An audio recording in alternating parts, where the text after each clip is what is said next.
I appreciate you watching this video on YouTube. We occasionally will put some of our podcasts onto YouTube for you to check out, and our hope is that you don't just stay there, but you'd actually go and search, find our link. It is currently called Northbridge Podcast, but we are in the process of changing the name because we've been trying to figure out exactly what is our space, what's our lane on the podcast universe, and so because of that, we thought let's go ahead and just keep a very plain name, which is the name of our church, Northbridge Church, and we just called the podcast the Northbridge Podcast. But what we've discovered over the last couple of months is our lane seems to be challenging people to live their faith out and moving forward in life, whether it's their workspace, whether it's where they connect with other people, or how they parent, how they handle life with a spouse, all of those areas. Our goal is let's use our faith to move forward, live forward, and go in a positive direction. So because of that, we will be changing the name of the podcast to the Faith Forward Living Podcast.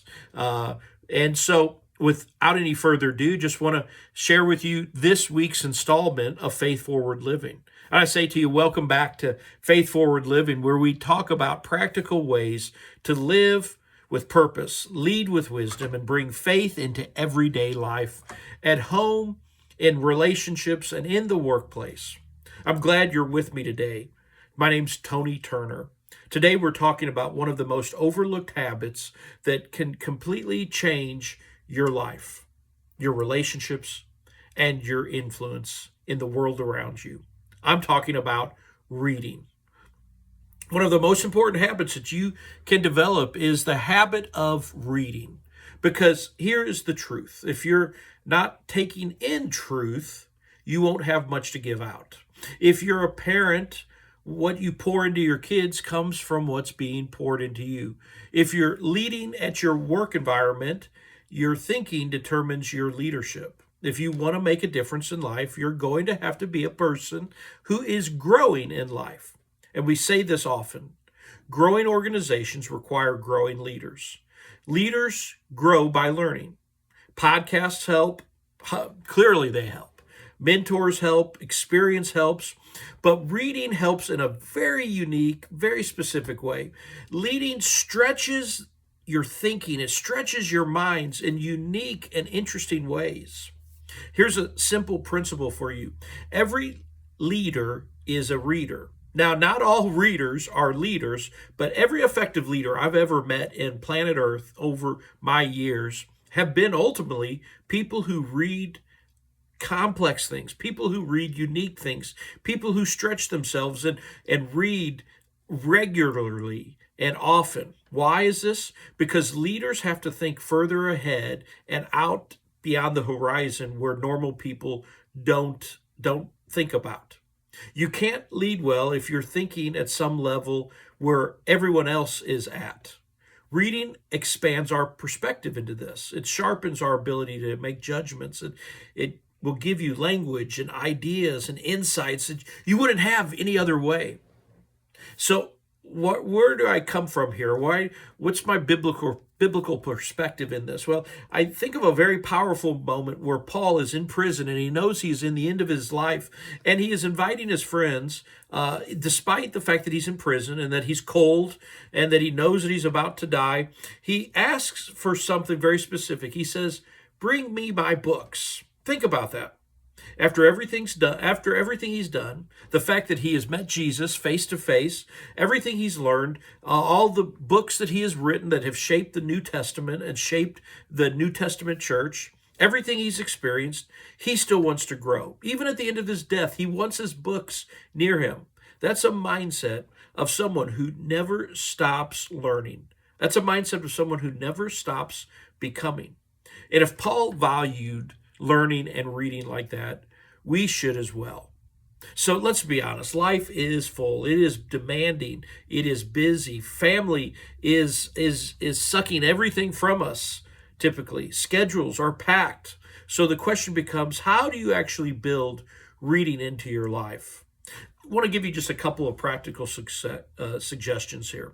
First of all, be intentional in your reading. Don't be a random person. Don't just walk around and see a book on a top 10 shelf and say to yourself, "Well, that's for me. I want to read that book." But instead, evaluate and make good decisions in the books you read. What I do is at the beginning of every year, I think about the things in my life that are I'm sensing maybe are starting to be weak, or maybe they need to grow a little bit, and I need to stretch myself. It could be an area of for me, pastoring, or maybe in leadership. Maybe it's something personal, like with my health or exercise habits. Maybe it's something I need to focus in and lean into my marriage or into being a parent. And so I get those areas, and then I start researching about some of the best, what's considered the best reads right now for those areas, and I create a list. Matter of fact, here is my list for 2026. I'm